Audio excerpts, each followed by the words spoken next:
I'm all about getting my carbon footprint down and staying off airplanes.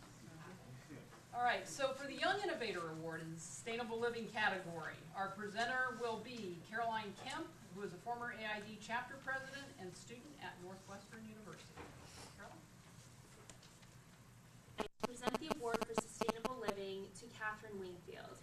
Sustainable living is the goal to live without exhausting natural resources, but more than this, I believe that it is the goal to live in harmony with one's environment and community.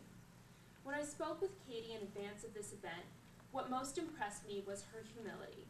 It is clear that Katie's main goal has always been to help those around her. In short, Katie is a true leader, and it is this commitment to prioritizing other people and the environment before herself that has made her the recipient of this award. Katie's passion for activism came into full force following her freshman year at Christopher Newport University in Virginia. After a professor introduced her to Americans for Informed Democracy, Katie founded an AID chapter at her university. When Katie learned at one of her first AID events that the mayor of her town had not yet signed on to the U.S. Mayor's Climate Protection Agreement, Katie organized a campaign to pressure her mayor's administration for action. This became her own personal mission that she pursued tirelessly for the next couple of years. Getting the mayor of Newport News, Virginia to sign the mayor's Climate Protection Agreement was not an easy task. I mentioned in the beginning how humble Katie is. I should add here that this does not mean that Katie is afraid to passionately stand up for what she believes in. When Katie finally persuaded her mayor to sign the agreement towards the end of her senior year, she learned only the night before he was due to sign that he had changed his mind. While many would have resigned themselves to the fickle nature of politics, Katie marched down to the mayor's office and very nicely persuaded him that this was the wrong course. She reminded him that the press releases had already gone out and that it was going to be quite embarrassing for him to step back on his word. Without Katie's unwillingness to abandon what she believes in, it is doubtful that Newport News would have made such a momentous step towards environmental responsibility. Despite dealing with grim issues such as the global environment and security, Katie remains positive about the potential for student leadership.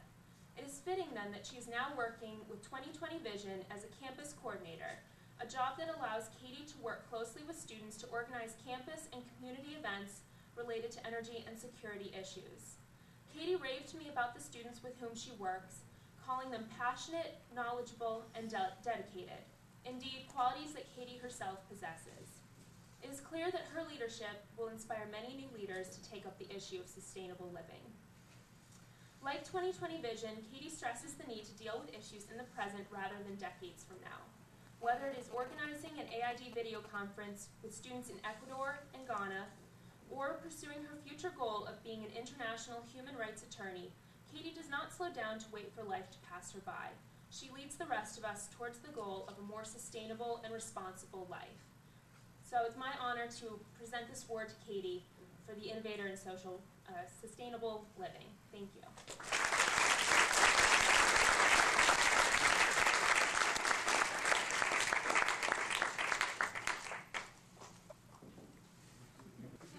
Thank you, Caroline. It is an honor to receive this award tonight, and it is also a great honor to be in this room with all the amazing and inspiring leaders.